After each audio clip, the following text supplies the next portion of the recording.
Hello students, आप सभी लोगों को जय हिंद। आज मैं स्टार्ट कर रहा हूं 10 मिनट शो और इसमें आज का हमारा टॉपिक रहने वाला है इतिहास के सभी महत्वपूर्ण युद्ध। और अगर आप किसी भी एग्जाम की तैयारी कर रहे हैं तो मैं आपको बता दूं, हिस्ट्री का सबसे इंपॉर्टेंट टॉपिक रहता है इंपॉर्टेंट बैटल्स।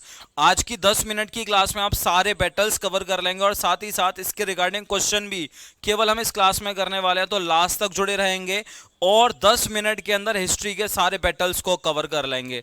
तो सर सबसे पहले शुरुआत होती है प्राचीन इतिहास के युद्ध की, जिसका नाम है सर 10 राजन युद्ध। 10 राजन युद्ध जो 14वीं शताब्दी बीसी में हुआ था। और इस युद्ध में अगर हम देखें, एक तरफ भारत कबीला था जिसके राजा थे राजा सुदास, और दूसरी तरफ अगर हम देखें 10 कबीले थे, तो 10 कबीले एक तरफ है।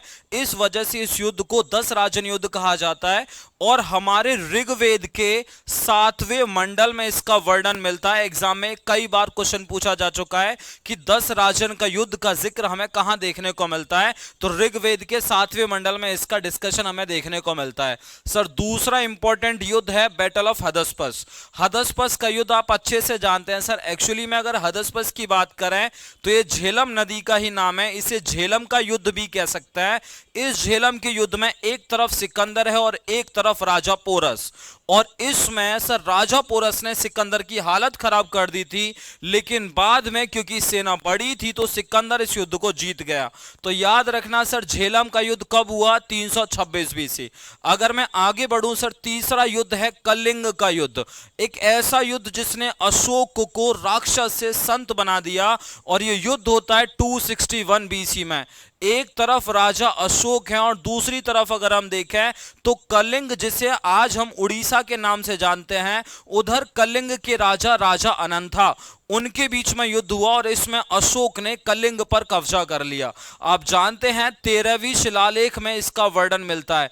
अशोक की जो 13th एडिक्ट है वहां पर इसका वर्णन हमें देखने को मिलता है। आगे अगर हम बढ़े तो सर अगला युद्ध है सर तराइन का युद्ध। आप अच्छे से जानते हैं तराइन के दो युद्ध हुए। सबसे पहले तराइन का युद्ध हुआ 1191 एडी में, जहां पर एक तरफ पृथ्वीराज चौहान है और दूसरी तरफ मोहम्मद गौरी। ये वही युद्ध है जब मोहम्मद गौरी ने भारत पर हमला किया था और इस युद्ध में पृथ्वीराज चौहान ने गौरी को भगा दिया था। इसके बाद अगर हम देखें अगले साल गौरी फिर आया और ये बात है 1192 की, तराइन का द्वितीय युद्ध हुआ। और इस तराइन के द्वितीय युद्ध में गौरी ने पृथ्वीराज चौहान को हरा दिया और हम ये देखते हैं कि भारत पर कब्जा मोहम्मद गौरी का हो गया। और ये बात है सन 1192 की। इसके बाद अगर हम देखें सर, फिर युद्ध होता है बैटल ऑफ चांदवार, क्योंकि मोहम्मद गौरी पृथ्वीराज चौहान को हराकर रुकने वाला नहीं था। फिर उसने 1194 में लड़ाई लड़ी सर, बैटल ऑफ चांदवार। और इस लड़ाई में गौरी ने जयचंद को हरा दिया, जो कन्नौज का राजा था। जयचंद जो कन्नौज का राजा था, जो अगर हम ये देखें सर, पृथ्वीराज चौहान को हराने में जो साजिश रची थी वो जयचंद ने रची थी। तो फाइनली इसको भी मोहम्मद गौरी ने यहां पे हरा दिया और इस युद्ध का नाम है बैटल ऑफ चांदवार। आगे अगर हम बढ़ते हैं तो फिर होता है सर पानीपत का प्रथम युद्ध। ये सारे प्रमुख युद्ध हैं सर। पानीपत का प्रथम युद्ध ये होता है हमारा 21 अप्रैल 1526 को। इसमें एक तरफ बाबर है, मतलब फरगाना से बाबर भारत पे अटैक करता है सन 1526 में। और बाबर इस युद्ध में इब्राहिम लोदी को हरा देता और फाइनली भारत पर मुगलिया झंडा फहराना शुरू हो जाता है। तो अब हमारा मुगल वंश शुरू हो चुका है। यहां मुगल वंश शुरू हो जाता है, बाबर राजगद्दी पर बैठ जाता है। और अगले ही साल 16 मार्च 1527 को सब बाबर एक और लड़ाई लड़ता है जिसे बैटल ऑफ खानवा बोलते हैं। और बैटल ऑफ खानवा में बाबर और राणा सांगा के बीच में युद्ध हुआ और इस युद्ध में भी सर बाबर ने ही जीत हासिल करी, राणा सांगा को इस युद्ध में पराजित कर दिया। अगले साल बाबर ने फिर एक लड़ाई लड़ी sir, battle of Chanderi. Chanderi का युद्ध जो होता है 1528 में। एक तरफ राजपूत राजा मदीनी राय हैं और दूसरी तरफ बाबर है और इस युद्ध को भी बाबर जीत गया। तो मतलब आप देख रहे हैं कि बाबर ने आती 3 युद्ध लगातार लड़े। और इसके बाद ये चौथा युद्ध जो हुआ 6 मई 1529 को। आप डेट भले याद ना रखें लेकिन ईयर तो आपको याद रखनी है। और ये युद्ध है बैटल ऑफ घाघरा, घाघरा का युद्ध। और इस युद्ध में एक तरफ बाबर है और दूसरी तरफ इब्राहिम लोदी का कजिन जिसका नाम है महमूद लोदी। और यहां पर भी बाबर जीत गया, लेकिन इसके बाद सन 1530 में बाबर की डेथ हो गई। तो आप देख सकते हैं बाबर ने भारत में आने के बाद लगातार हर साल 4 युद्ध लड़े और चारों को बाबर ने जीता। इसके बाद 1539 में सर एक युद्ध होता है, बैटल ऑफ चौसा। चौसा का युद्ध, जिसमें एक तरफ है शेर शाह सूरी और दूसरी तरफ है हुमायूं। और इस युद्ध में शेर शाह सूरी जीत तो गया, लेकिन कहीं ना कहीं कब्जा नहीं कर पाया राजगद्दी पर। राजगद्दी पर इस युद्ध के बाद भी हुमायूं बना रहा। और फिर हम देखते हैं कि अगले साल 1540 में हुमायूं पर दोबारा शेर शाह सूरी ने अटैक कर दिया और ये लड़ाई है बच्चा बैटल ऑफ कन्नौज, कन्नौज की लड़ाई। इस कन्नौज की लड़ाई में एक तरफ शेर शाह सूरी और एक तरफ हुमायूं, और इस लड़ाई को शेर शाह सूरी ने जीत लिया। और अगर हम हुमायूं की बात करें सर, हुमायूं भारत से भाग खड़ा हुआ और हुमायूं यहां से ईरान की तरफ चला जाता है और भारत पे अगर हम देखें शासन शुरू हो जाता है शेर शाह सूरी का, मतलब सूरवंश का। ये बात है कन्नौज के युद्ध की। आगे अगर हम बढ़ें फिर हमें युद्ध देखने को मिलता है सरहिंद का युद्ध। सरहिंद का युद्ध जो हुआ 22 जून 1555 को, मतलब जो हुमायूं 1540 में यहां से चला गया था वो दोबारा वापस आता है और 1555 में सरहिंद की लड़ाई लड़ता है। और सर इसमें एक तरफ मुगल सेना हुमायूं है और दूसरी तरफ सिकंदर शाह सूरी है, और इसमें हुमायूं राजगद्दी पर आ जाता है। और हम ये देखते हैं कि 1555 में हुमायूं दोबारा से राजगद्दी पर आ जाता है, मतलब हुमायूं को दोबारा राजगद्दी कब्जाने में 15 साल लग जाती हैं। फिर इसके बाद अगर हम देखें second battle of Panipat, Panipat का द्वितीय युद्ध, क्योंकि आप जानते हैं हुमायूं जैसी राजगद्दी पर आए उसके एक साल बाद ही उसकी डेथ हो जाती है। और उसके मरने के बाद 5 नवंबर 1556 को सर अकबर राजगद्दी पर आता है, तो हेमू उस पर अटैक कर देता है। हेमू जो आदिल शाह का सेनापति है, उसे लगता है कि मैं अकबर को हराकर राजगद्दी कब्जा सकता हूं। अकबर इस समय केवल 14 साल का है, लेकिन अकबर की तरफ से लड़ाई लड़ी अकबर के सेनापति बैरम खान ने, और फाइनली पानीपत का दूसरा युद्ध जो 1556 में हुआ, इस पर अकबर की जीत हासिल हुई। इसके बाद अगर हम देखें सर बैटल ऑफ तालीकोटा, बहुत ही शानदार युद्ध है तालीकोटा का युद्ध। इस तालीकोटा के युद्ध की अगर हम बात करें सर, ये होता है 1565 में, जिसमें एक तरफ है विजयनगर साम्राज्य के राजा और दूसरी तरफ अगर हम देखें दक्कन के सुल्तान। इन सब के बीच में लड़ाई हुई तालीकोटा का युद्ध, जिसमें विजयनगर साम्राज्य हार गया और टुकड़ों में बंट गया। यहां विजयनगर साम्राज्य खत्म हो जाता है।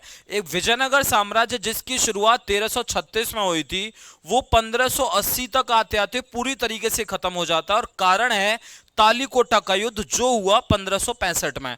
अगर हम आगे बढ़ें फिर शुरुआत होती है सर हल्दी घाटी के युद्ध की। जब भारत पर अकबर का शासन था, उस समय मेवाड़ के राजा महाराणा प्रताप, उन्होंने क्लियरली मना कर दिया कि मैं किसी राजा के आगे घुटने टेकने वाला नहीं हूं। और तब 18 जून 1576 को भीषण युद्ध हुआ, जिसमें एक तरफ मेवाड़ के राजा महाराणा प्रताप है और दूसरी तरफ राजा मानसिंह जो अकबर ने भेजा। और इस युद्ध में मुगल्स जीत गए, महाराणा प्रताप यहां पर हार गए क्योंकि सेना बेहद ज्यादा विशाल थी। और वहीं अगर हम देखें फिर एक युद्ध होता है सर करनाल का युद्ध। करनाल का युद्ध हरियाणा में जो जगह है करनाल, वहां पे युद्ध होता है, और ये युद्ध है 24 फरवरी 1739 का, जब नादिर शाह भारत पर अटैक कर देता। और उस समय भारत का राजा मोहम्मद शाह, जिसको हम रंगीला के नाम से जानते हैं, और इस युद्ध में नादिर शाह युद्ध जीत जाता है और वो लगातार भारत में बहुत अच्छी खासी लूटपाट इस युद्ध के बाद मचाता है। उसके बाद शुरुआत होती है फर्स्ट कार्नेटिक युद्ध। कार्नेटिक युद्ध अगर हम देखें, जैसे अगर आप भारत को देखते हो तो इस जगह सर कार्नेटिक पड़ता है, जिसे हम कर्नाटक भी कह सकते हैं। आज जगह बदल गई कर्नाटक की, लेकिन प्राचीन समय में अगर आप देखेंगे कार्नेटिक यहाँ पे जगह पड़ती है। और सर अंग्रेज यहाँ पर राजगद्दी कब्जाना चाहते हैं, तो यहां कार्नेटिक के अंदर अंग्रेजों के बीच में और फ्रांसीसियों के बीच में लड़ाई थी, जो काफी सालों तक चली। लेकिन मेन लड़ाई 1746 से 48 तक चली और बाद में एक्स ला चापेल की संधि से युद्ध खत्म हो जाता है। ये क्वेश्चन सीधे आ जाता है कि एक्स ला चापेल की जो संधि है वो किस युद्ध के बाद हुई थी सर? वो हुई थी फर्स्ट कार्नेटिक युद्ध के बाद, और समय है 1748 का। इसके बाद अगर हम देखें फिर सेकेंड कार्नेटिक वॉर, पहले युद्ध में जब कोई रिजल्ट निकल कर नहीं आया तो अगला कार्नेटिक का युद्ध दोबारा हो गया, जिसमें अगर हम देखें सर हैदराबाद का निजाम और कार्नेटिक के निजाम ने ईस्ट इंडिया कंपनी का सपोर्ट किया और उधर दोबारा ईस्ट इंडिया कंपनी और फ्रांस के बीच में लड़ाई हो जाती है और ये समझौता होता है ट्रीटी ऑफ पौंडीचेरी। दरअसल दो चीजें होती हैं कि अगर कोई युद्ध हो रहा है तो या तो राजा दूसरे राजा को मार के राजगद्दी कब्जा लेगा या फिर समझौता करेगा। तो कार्नेटिक के युद्ध के बाद समझौता होता पौंडीचेरी में और इसको बोलते हैं पौंडीचेरी का समझौता। और फिर हम देखते हैं सर अंग्रेजों का बहुत ही महत्वपूर्ण युद्ध, एक्चुअली युद्ध नहीं एक तरह का षड्यंत्र है। 23 जून 1757 को लड़ा गया प्लासी का युद्ध। इसमें एक तरफ अंग्रेजों की कंपनी ईस्ट इंडिया कंपनी है और दूसरी तरफ नवाब ऑफ बंगाल जिसे आप जानते हैं सर महान सिराजुद्दौला। और इस युद्ध में अगर हम देखें सर इस युद्ध में अंग्रेज जीत गए, षड्यंत्र रचा गया। सिराजुद्दौला के सेनापति जिनका नाम मीर जाफर था वो खुद अंग्रेजों के साथ मिले हुए थे और फाइनली इस युद्ध को अंग्रेजों ने जीता। फिर सर थर्ड कार्नेटिक वॉर, अंग्रेज पीछा नहीं छोड़ने वाले थे कार्नेटिक का, और तीसरा कार्नेटिक का युद्ध हुआ जो लगभग 7 साल चला। 1756 से लगभग शुरू हो जाता है लेकिन एक्चुअल टाइम 1758 से 63 दिया जाता है। ये ईयर वैसे आती नहीं है स्पेसिफिकली वॉर की कि कहां से कहां तक लड़ा जा रहा है, बैटल आ जाता है। और इसमें अगर हम देखें सर समझौता हुआ ट्रीटी ऑफ पेरिस और इस समझौते के बाद सर जो फ्रांसी थे वो भारत के अंदर केवल एक व्यापारिक कंपनी बनकर सीमित रह गए। फिर होता है सर पानीपत का तृतीय युद्ध जो हुआ 1761 में। 1761 में जिसमें एक तरफ मराठा हैं जिनकी तरफ से जा रहे हैं सर सदाशिव राव सेनापति हैं जो मराठा की तरफ से लड़े, और दूसरी तरफ अहमद शाह अब्दाली जिसे अहमद शाह दुर्रानी भी बोलते हैं नादिर शाह का सेनापति। यहां पर भीषण लड़ाई हुई और यहां पे मराठा हार गए। इस युद्ध में मराठा हार गए और अफगानी इस युद्ध को जीत गए। आगे अगर हम देखें सब बैटल ऑफ बक्सर जो होता है 23 अक्टूबर 1764 को, इस बक्सर के युद्ध में एक तरफ अंग्रेज हैं और दूसरी तरफ अगर हम देखें सर दूसरी तरफ मीर कासिम बंगाल का, सुजाउद्दौला अवध का और शाह आलम सर मुगल वंश का राजा। मतलब एक तरफ 3 सेना है और दूसरी तरफ अंग्रेज हैं। अंग्रेजों का सेनापति है हेक्टर मुनरो और वहीं अगर हम देखें इस युद्ध को भी सर अंग्रेज युद्ध जीत जाते हैं, इसको भी अंग्रेज जीत जाते हैं और इसके बाद भारत पर वर्चस्व अंग्रेजों का है। एंड लास्ट अगर हम देखें कुछ इंपॉर्टेंट बैटल्स और रह गए। First Anglo Mysore war, sir पहला एंग्लो यहां पे अंग्रेजों के लिए इस्तेमाल हो रहा है। 2 साल तक मैसूर के साथ लड़ाई चली और इस लड़ाई को लेकर मैसूर की तरफ से गए हैदर अली और हैदर अली ने इस समय पर अंग्रेजों को धूल चटा दी और यह है फर्स्ट एंग्लो मैसूर वॉर। और यहां पे भी समझौता होता है और समझौता है सर मद्रास की संधि। आपको याद रहना चाहिए कि सर किस युद्ध के बाद कौन सी संधि हो रही है। 1769 में ये संधि हो रही है सर मद्रास की संधि। इसके बाद अगर हम देखें मराठा वॉर, एक बार मराठा से पहली बार लड़ेंगे, लगातार मराठाओं के साथ 3 युद्ध हो रहे हैं और 1775 से लेकर 1782 7 साल तक अंग्रेजों ने मराठाओं से भी लड़ाई लड़ी।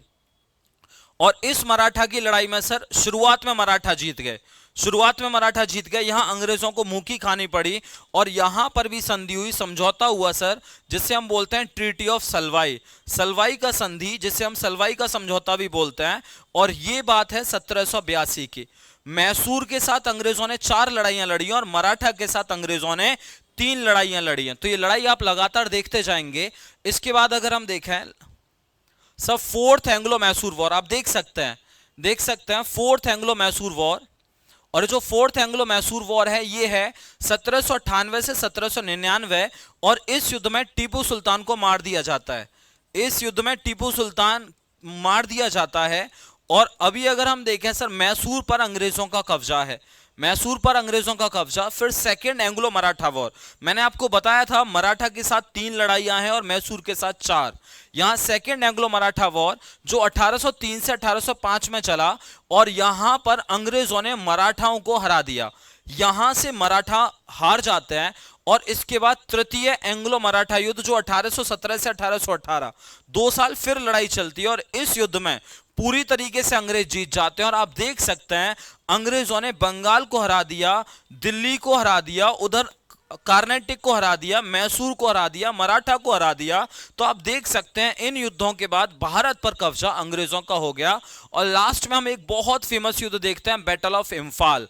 इस बैटल ऑफ इम्फाल की अगर हम बात करें, ये बात है सर 1944 की, 1944, जिसमें एक तरफ ब्रिटिश इंडिया और इंपीरियल जापान, ये वर्ल्ड वॉर 2 के समय की बात है। और यहां इंपीरियल जापान की जगह मैं सुभाष चंद्र बोस लिखूं तो गलत नहीं होगा सर, उसी समय पर इम्फाल का युद्ध हमें देखने को मिल रहा है। ओके, और इसमें भी अंग्रेज जीत जाते हैं। अब ये कुछ क्वेश्चन है, फटाफट देखेंगे। प्लासी का युद्ध कब हुआ सर? 1757 में हुआ, जहां पे सिराजुद्दौला को हराया गया।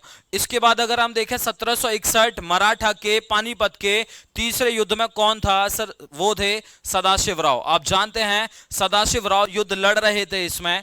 तीसरा क्वेश्चन अगर हम देखें हल्दी घाटी का युद्ध, हल्दी घाटी का युद्ध 1576 में हुआ और अकबर और महाराणा प्रताप के बीच में हुआ। भले ही अकबर ने लड़ाई नहीं लड़ी है, लेकिन राजा मानसिंह को भेजा गया है। इसके बाद अगर हम देखें ऐसा कौन सा युद्ध है जिसके बाद अंग्रेजों का कब्जा भारत पर हो गया? आप अच्छे से जानते हैं बक्सर का युद्ध जो हुआ 1764 में। इसके बाद अगर हम देखें question number battle of Talikota, Talikota का युद्ध 1565 में हुआ। आप अच्छे से जानते हैं एक तरफ दक्कन के सुल्तान और दूसरी तरफ विजयनगर साम्राज्य, राम राय और विजयनगर साम्राज्य इस युद्ध के बाद पूरी तरीके से खत्म हो जाता है। क्वेश्चन नंबर 6 अगर हम देखें सर, ईस्ट इंडिया कंपनी और सिराजुद्दौला के बीच में कौन सा युद्ध हुआ सर? सिराजुद्दौला के साथ युद्ध हुआ प्लासी का युद्ध 1757, बंदीवॉश का युद्ध 1760, अडियार का युद्ध 1746 और एक 1782 में भी हमें नजर आ रहा है। जैसे पानीपत में 3 युद्ध हो रहे हैं, ऐसी अडियार में भी हमें युद्ध नजर आ रहे हैं, और बक्सर का युद्ध 1764। इसके बाद अगर हम देखें अगला क्वेश्चन ध्यान से देखेंगे सर, चौसा का युद्ध, चौसा का युद्ध कब हुआ था सर? ये हुआ था 1539 में और ये हुआ शेरशाह सूरी और हुमायूं के बीच। इस युद्ध को शेरशाह सूरी ने जीता। फिर इसके बाद अगर हम देखें सर, किस युद्ध के बाद मुगल साम्राज्य भारत की राजगद्दी पर आ गया था? तो सर किस युद्ध के बाद? पानीपत के युद्ध के बाद, क्योंकि पानीपत के युद्ध में बाबर ने इब्राहिम लोदी को हराया और राजगद्दी पर आ गया। आगे बढ़ते हैं क्वेश्चन नंबर 10, अदियार का युद्ध 1782 में हुआ और 1782 में अगर हम देखें किस युद्ध के दौरान हुआ sir? Second Anglo Mysore war, जो 1780 से 84 तक चल रहा है। उस समय पर अडियार का युद्ध हमें देखने को मिल रहा है। Sir Mughal force battle of Panipat 1556 में कौन लड़ रहा था? अकबर। किसके खिलाफ? हैमू के खिलाफ। आगे अगर हम देखें प्लासी का युद्ध, प्लासी का युद्ध सिराजुद्दौला और अंग्रेजों के बीच में हुआ और अंग्रेजों के सेनापति कौन थे सर? क्लाइव थे। आगे बढ़ते हैं क्वेश्चन नंबर 13, महीदपुर का युद्ध, महीदपुर का युद्ध जो 1818 में हुआ, जो ईस्ट इंडिया कंपनी और किस राजा के बीच में हुआ सर? होलकर और ईस्ट इंडिया कंपनी के बीच में लड़ाई हुई। महीदपुर का युद्ध जो 1818 में हमें नजर आता है। 1540 में कन्नौज का युद्ध, और कन्नौज के युद्ध में हुमायूं को हराया। किसने हराया? शेरशाह सूरी ने हराया। सब पढ़ चुके हैं सर। अगर हम देखें अगेन सिंहगढ़ का युद्ध, सिंहगढ़ की लड़ाई, और इस सिंहगढ़ की लड़ाई में एक तरफ औरंगजेब है और दूसरी तरफ अगर हम देखें दूसरी तरफ मराठा हैं। ये आप जानते होंगे तानाजी जो लड़े थे वो इसी लड़ाई में लड़े थे। इसके बाद question number 16, the first battle of Panipat 1526, ये अगर हम देखें कौन सा साम्राज्य भारत पर आता है? मुगल वंश। आगे बढ़ते हैं सर, बक्सर का युद्ध 1761 में, 1764। इसके बाद अंग्रेजों ने किस राज्य पर कब्जा किया? बंगाल, बिहार, उड़ीसा वाले एरिया पर अंग्रेजों ने कब्जा कर लिया बक्सर के युद्ध के बाद। क्वेश्चन नंबर 18 को देखें, कौन से राजपूत राजा हैं जो खानवा के युद्ध में हार जाते हैं? वो है राणा सांगा, और हराया किसने सर? बाबर ने। एंड लास्ट अगर हम देखें क्वेश्चन नंबर 19, बंदीवॉश का युद्ध जो 1760 में हुआ, उस समय अगर हम देखें फ्रेंच लीडर कौन थे? और फ्रेंच लीडर अगर हम देखें काउंट लेली थे। उस समय जो लीडर हैं एक्चुअली काउंट लेली हैं। आप इन नाम को थोड़ा ज्यादा याद रखेंगे। वहीं अगर हम देखें क्वेश्चन नंबर लास्ट है आज हमारा सर, क्वेश्चन नंबर 20, पानीपत का दूसरा युद्ध किस किस के बीच में हुआ था? इसका कमेंट सेक्शन में आप कमेंट करेंगे। आई होप सो आपको ये क्लास अच्छी लगी होगी। मिलते हैं इसी तरह के नेक्स्ट एपिसोड में। जय हिंद, जय भारत।